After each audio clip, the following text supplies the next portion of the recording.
Some crimes don't just shatter families, they fracture entire communities and reshape how we understand human evil.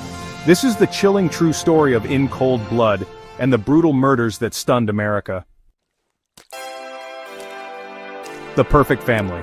It was 1959, Holcomb, Kansas, a sleepy rural town where everyone left their doors unlocked and knew their neighbors by name. Herb Clutter was a pillar of the community, a successful farmer, a devoted husband, a loving father of four. The Clutters were respected, admired, almost idealized. But on the night of November 15th, their perfect life ended violently. The killers arrived. The danger wasn't born in Holcomb. It came from hundreds of miles away. Richard Dick Hickock and Perry Smith, two ex-convicts, had heard a rumor in prison that Herb Clutter kept a safe full of cash in his home. Armed with a shotgun, a knife, and a false sense of certainty, they drove across Kansas to the Clutter home. But there was no safe, no fortune waiting. Still, they made a decision that would end 4 innocent lives. The Night of Terror.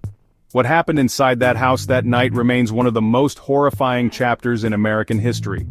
In the dead of night, the killers bound the Clutter family members room by room. They demanded money, they found nothing. And yet, they executed each family member methodically without mercy. Herb Clutter's throat was slit before being shot. His wife Bonnie was shot while lying in bed. 16-year-old Nancy Clutter was shot in her bedroom. 15-year-old Kenyon Clutter was shot in the face, bound to a couch. The violence wasn't for profit. It wasn't even for rage. It was a senseless explosion of fear, cruelty, and desperation. The psychological profile of the killers. Who could commit such a brutal, meaningless crime? Truman Capote didn't just report the facts. He explored the minds of the killers. Dick Hickock was charismatic, manipulative, and deeply immoral, a textbook sociopath. Perry Smith was different, damaged by a brutal childhood, paralyzed by self-loathing, desperate for love and validation. In many ways, Perry was both the weapon and the wound. Together they became a lethal combination. Dick, the instigator; Perry, the executioner.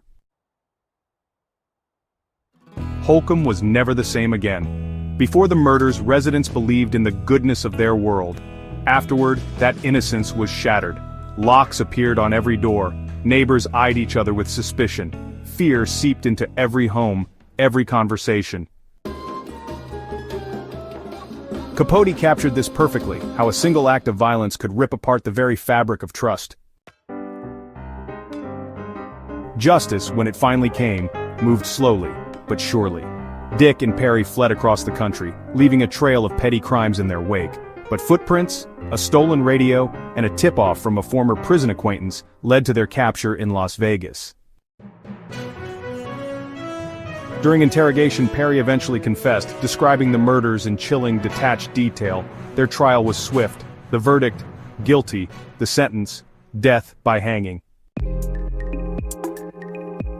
For Truman Capote, In Cold Blood was more than a book. It was a personal descent into darkness. He spent 6 years researching, interviewing, living among the people of Holcomb. He formed a particularly complex relationship with Perry Smith, seeing in him a reflection of his own childhood traumas and loneliness. Some say Capote lost a piece of his soul writing the book, wrestling with sympathy for a murderer even as he chronicled the devastation he caused. In Cold Blood would become his masterpiece, but it would also mark the beginning of his personal decline. In Cold Blood didn't just tell a story, it changed storytelling itself. Capote invented the nonfiction novel, blending factual reporting with the immersive techniques of fiction. He showed that truth could be as compelling and as horrifying as any invented tale.